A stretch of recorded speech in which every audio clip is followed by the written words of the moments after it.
Hallelujah, ঈশ্বরকে ধন্যবাদ দিই এই রবিবারের প্রচারে। আপনারা জানেন এই রবিবার আসলে বছরের প্রথম রবিবার, 2026-এর প্রথম রবিবার, যেই রবিবার দিন আপনার জন্য উদ্দেশ্য এবং রাস্তা দুটোই প্রয়োজন।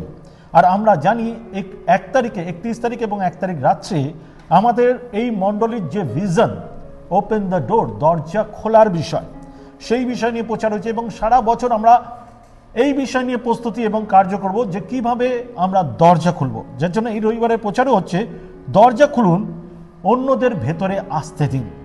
দরজা খুলুন, অন্যদের ভেতরে আসতে দিন। এর মানে এ নয় কেউ অন্যায় করছে তাকে প্রশ্রয় দেওয়া, এর মানে এ নয় কোনো পাপকে প্রশ্রয় দেওয়া, এর মানে এ নয় কোনো অন্যায়কে সাপোর্ট করা, কিন্তু আমরা আমাদের ঐশ্বরিক ভালোবাসা দিয়ে অন্যের হৃদয়কে পরিবর্তনের দরজাকে খোলার কথা বলছি। নতুন বছর, নতুন দায়িত্ব, এটা একটা প্রথমত নতুন কিছু ঘটতে চলেছে আপনার আর আমার জীবনে, যা ঈশ্বরের পরিকল্পনা। জানুয়ারি মাসে আমরা এই বিষয় নিয়ে কথা অলরেডি বলেছিলাম। তাহলে আমাদেরকে আজকে কি করতে হবে সেই বিষয় নিয়ে আমরা কথা বলি। আমাদেরকে আজ ঈশ্বরের আর এক ধাপ এগিয়ে নিয়ে যেতে হবে, বা ঈশ্বর জিজ্ঞাসা করছেন আমাদেরকে। এইভাবে যদি বলি তাহলে আরো সহজ হবে। ঈশ্বর আমাদেরকে জিজ্ঞাসা করছে, যদি আমি তোমার হৃদয়ের ভেতরে থাকি তাহলে তুমি কি অন্যদের জন্য তোমার জীবনে তোমার দরজা খুলে দেবে? এটা যদি ঈশ্বরের প্রশ্ন হয়, যিশু কিভাবে একটা দরজায় প্রবেশ করছে সেটা যদি আমরা ভালো করে দেখি তাহলে বুঝতে পারবো যে দুটো দিক আছে। একটা হচ্ছে খুব সিম্পলি কড়া নেড়ে দরজা খোলাবার চেষ্টা, আর একটা হচ্ছে জোর দেখানো দরজা খোলার চেষ্টা। ধাক্কা মারা, দরজা খুলুন নানে ভেঙে দেবো। যিশুর চরিত্র কি ছিল? যিশু কড়া নেড়েছিলেন, শুধু আমাদের হৃদয় ঢোকার জন্য নয়, এটাই তার উদ্দেশ্য বা পরিকল্পনা ছিল তা নয়, বরং যেন আমাদের জীবন অন্যদের জন্য একটি দরজা হয়ে ওঠে, যাতে তারা অনুভব করতে পারে এখানে কড়া নাড়লে আমরা ভালোবাসার একটা দরজা খোলা দেখতে পাবো। আমেন। আজকের এই বিষয় নিয়ে যখন প্রচার করছি আমরা প্রায় 3-4টে পয়েন্ট নিয়ে আলোচনা করব। প্রথম পয়েন্ট, যিশু কড়া নাড়লেন কারণ ভালোবাসা কখনো জোর করে না। যিশু কড়া নাড়লেন কারণ ভালোবাসা কখনো জোর করে না। প্রকাশিত বাক্য 3:20 আমরা জানি, যেটা উল্লেখ করেছে, দেখো আমি দ্বারে দাঁড়াইয়া আছি এবং করাঘাত করিতেছি, কেউ যদি আমার রব শোনে ও দ্বার খুলিয়া দেয়, তবে আমি তাহার কাছে প্রবেশ করিব ও তাহার সহিত ভোজন করিব এবং সেও আমার সহিত ভোজন করিবে। এটা ইনভিটেশন বা আনন্দের একটা প্রকাশ। দরজা খুললে সে আমি তার মধ্যে প্রবেশ করব এবং ভোজন করব। ইনভিটেশন, আনন্দের প্রকাশ। যিশুকে প্রবেশ করতে দিলে কি ঘটতে পারে আমার জীবনে? যিশু দরজা ভাঙেন না, তিনি জোর করে ঢোকারও চেষ্টা করেন না, তিনি কড়া নাড়েন। কারণ ভালোবাসা সম্মান করে শুরু হয়, সম্মান দিয়ে শুরু হয়। একে অপরকে রেসপেক্ট করা, একে অপরকে সম্মান করা, একে অপরের চিন্তা ভাবনাকে রেসপেক্ট করা, এটা গুরুত্বপূর্ণ। একজন বিশ্বাসী হিসাবে আপনি শাসক না হয়ে সেবাকারী হতে হবে। রোমিও 15:7 বলছে, অতএব যেমন খ্রিস্ট তোমাদিগকে গ্রহণ করিলেন, তেমনি ঈশ্বরের গৌরবের জন্য তোমরাও একজন অন্যকে গ্রহণ করো। যিশু আমাদের গ্রহণ করেছিলেন, পাপ থেকে মুক্ত করে তিনি আমাদের গ্রহণ করেছিলেন। যখন কেউ আমাদেরকে ভালোবাসছিল না, ঘৃণার চোখে দেখছিল, বিতাড়িত করছিল, দূরে সরাচ্ছিল, যিশু আমাদের গ্রহণ করেছিলেন। যখন আমরা দুর্বল ছিলাম, যখন আমরা পাপী ছিলাম, যখন আমরা ভেঙে পড়েছিলাম, এখন তিনি বলছেন তুমি তো সেভ, তোমার জীবন সুরক্ষিত, কারণ আমি তোমাকে ভালোবেসেছি। কিন্তু আমাদের কাজ কি? যারা আজকের আমরা উদ্ধার, যারা আজকে আমরা যিশুকে জানি, যারা আমরা আজ জানি যে আমরা মুক্ত, আমাদের সঙ্গে প্রভু রয়েছেন, তাদেরকে কি করা উচিত? আমাদেরও অন্যদের গ্রহণ করা উচিত, রেসপেক্ট করা উচিত। এখন আমি একটা ডেমোর কথা বলি। ডেমো মানে একটা উদাহরণস্বরূপ আপনাদের কাছে জানাতে চাই। চিন্তা করুন, একজন ভাই বা বোন, তারা রাত্রিকালে ঠান্ডার মধ্যে, আপনারা জানেন এখন কলকাতা শহরে এবং গ্রাম সাইডেও মারাত্মক ঠান্ডা পড়েছে, কিন্তু যদি এই একই ঠান্ডা বা এর থেকে অধিক ঠান্ডা হয় আর বৃষ্টি পড়ে, যদি সে ভিজে যায়, তার পরিস্থিতি কি হতে পারে চিন্তা করুন। রাতের অন্ধকার, কনকনে ঠান্ডা, কাঁপছে, তার মধ্যে বৃষ্টিতে সে ভিজেছে। এইবার হয় সে ঠান্ডায় মারা যাবে সারা রাত্রি যদি জায়গা না পায়, নচেত কোনো একটা দরজায় কড়া নাড়বে। এবার সে তো কড়া নাড়তে পারে, কিন্তু তার জীবন নির্ভর করছে দরজা খুলছে কিনা।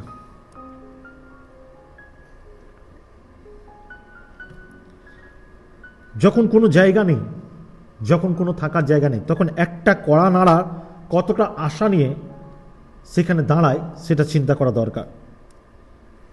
সে দরজায় এসে চেঁচামেচি করবে না, কারণ সে জানে আমি উপকার নিতে এসেছি, আমি কিছু আশা করে এসেছি, তাই চেঁচামেচি করবে না।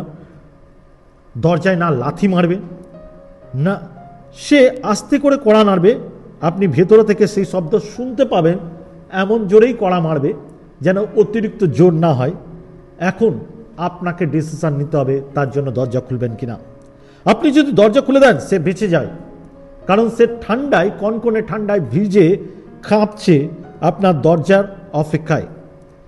আপনি যদি দরজা বন্ধ রাখেন, সে বাইরে থেকেই মরে যেতে পারে বা অসুস্থ হয়ে পড়তে পারে।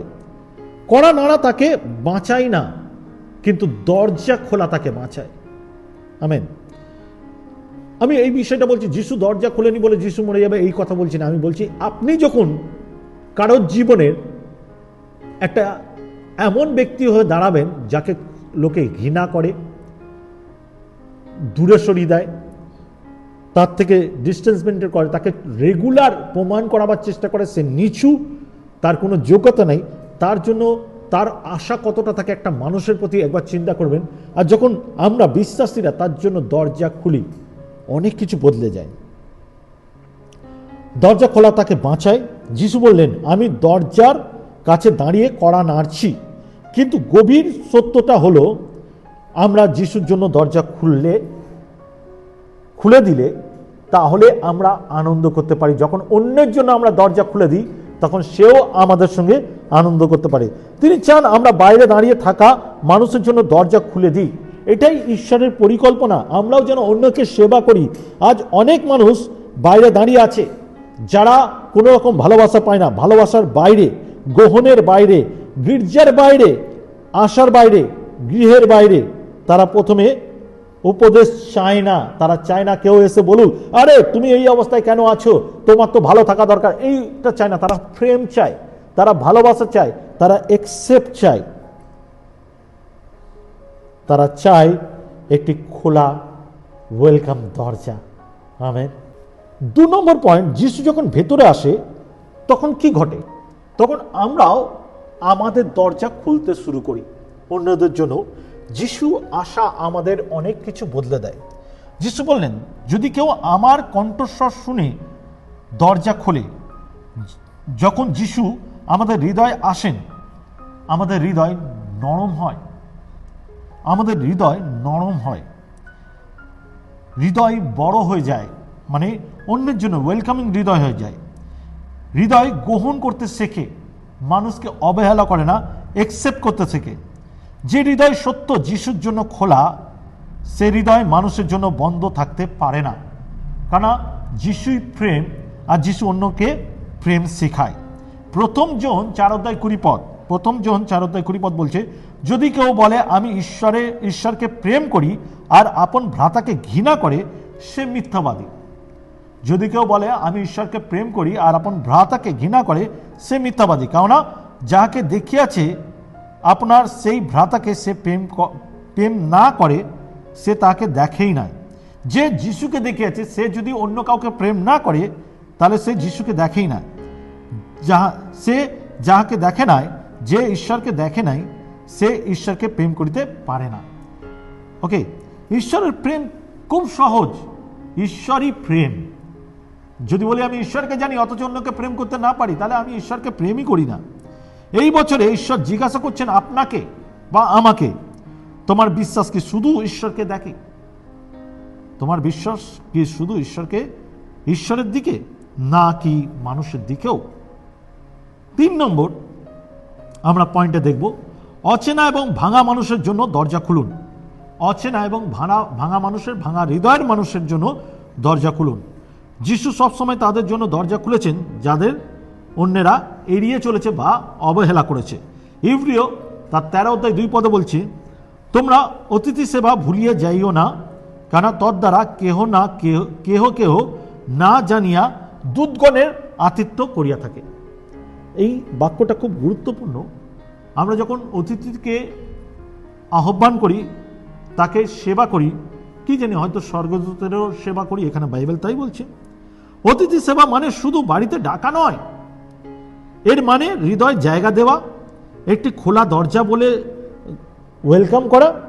তুমি কাউকে স্বাগত করছো, বোঝাচ্ছ সেই ব্যক্তি ইম্পর্টেন্ট ব্যক্তি, তুমি তাকে গুরুত্ব দিচ্ছ, যে তুমি বোঝাবার চেষ্টা করছো তুমিও সিম্পল লোক নয়, তুমি অসাধারণ লোক।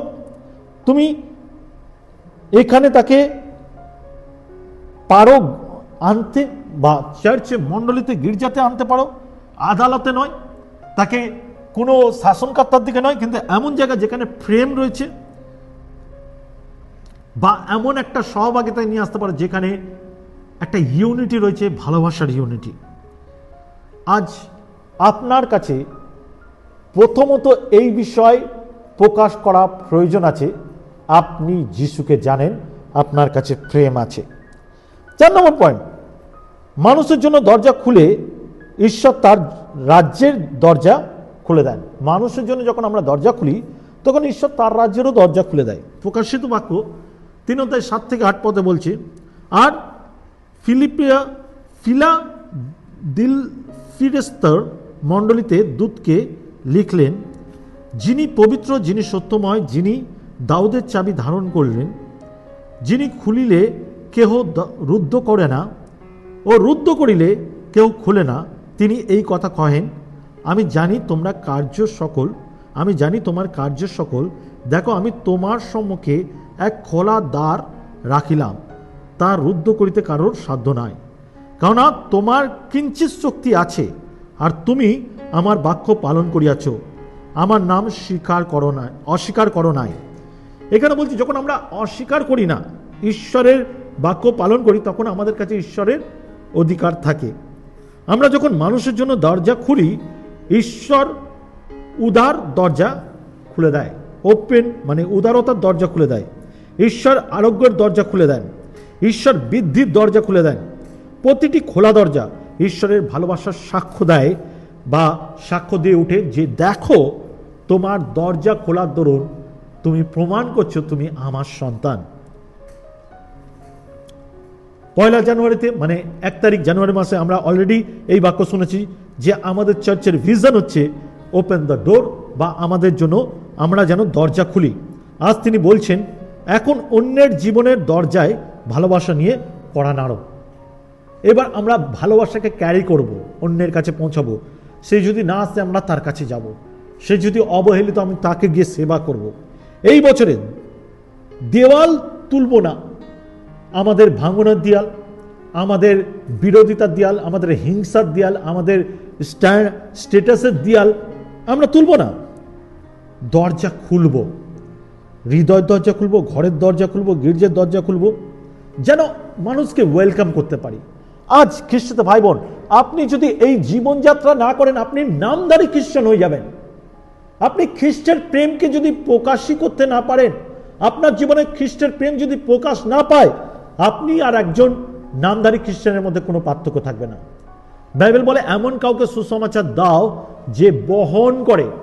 সুসমাচার কি? প্রেম, খ্রিস্টের প্রেম, সেটাকে বহন করা উচিত। আসি আমরা এখন প্রার্থনায় যাব। পবিত্র পিতা, আমি প্রার্থনা করি, যখন আমরা বাইরে ছিলাম তখন আপনি আমাদের জন্য দরজা খুলে দিয়েছিলেন। যখন আমরা ভাঙা হৃদয় ছিলাম, আপনার ভালোবাসা আমাদের কাছে এসেছিল। আজ আমরা আমার দরজা খুলতে চাই। আমাদের মধ্যে দিয়ে যেন তুমি প্রকাশ পাও, আমাদের মধ্যে দিয়ে যেন তোমার ইচ্ছা প্রকাশ পায়। শুধু আপনার জন্য নয়, অন্যদের জন্য যেন দরজা খুলতে পারি। আমাদের জীবনে ভাঙা, প্রত্যাখ্যাত, হারানো মানুষের জন্য একটি খোলা দরজা আমরা রাখতে পারি। কারণ অনেকজন আজ সেই অবহেলার, ঘৃণার, হতাশার, একাকিতে ভুগছে। তোমার প্রেম তাদের জন্য প্রয়োজন। প্রভু, আমরা যেন তাদের কাছে তোমার প্রেমকে প্রকাশ করতে পারি, যিশু নামে চাই, আমেন আমেন। আশা করি আপনারা এই বছরের ভিশনকে বুঝতে পেরেছেন। খোলা দরজা। এইবার আমরা চেষ্টা করি অ্যাজ এ বিলিভার, এটা শুধু লিডার্সদের জন্য নয়, প্রত্যেক বিশ্বাসী, এই মণ্ডলের প্রত্যেক বিশ্বাসীর জন্য এটা খুব গুরুত্বপূর্ণ। আপনি যেন অন্যজনের জন্য দরজা খুলতে পারেন, ঈশ্বরের প্রেম যেন লোকের কাছে পৌঁছাতে পারে। যদি বাক্য ভালো লেগে থাকে অবশ্যই লাইক, শেয়ার, সাবস্ক্রাইব করবেন, কমেন্ট করতে ভুলবেন না। এবং আপনারা যদি কেউ চান আমাদের সঙ্গে যোগাযোগ রাখতে, অবশ্যই নিচে আমাদের একটা ফোন নাম্বার কন্টিনিউ যাচ্ছে, যেটা হোয়াটসঅ্যাপ নাম্বার, টেলিগ্রাম নাম্বার এবং কলিং নাম্বার। আপনি চাইলে হোয়াটসঅ্যাপ করতে পারেন, টেলিগ্রামে কথা বলতে পারেন বা কল করতে পারেন। আমাদের প্রেয়ার গ্রুপ আছে, আপনাদের যে কোনো প্রেয়ার আমরা কন্টিনিউ সেই প্রেয়ার গ্রুপে রাখি এবং সারাক্ষণ প্রার্থনা চলে। কেউ যদি উপকার পেয়ে থাকেন, উত্তর পেয়ে থাকেন, অবশ্যই আপনার টেস্টিমনি শেয়ার করবেন, ভালো লাগবে, আরও উৎসাহিত পারবো। ভালো থাকবেন, সুস্থ থাকবেন, সবাইকে জয় যিশু।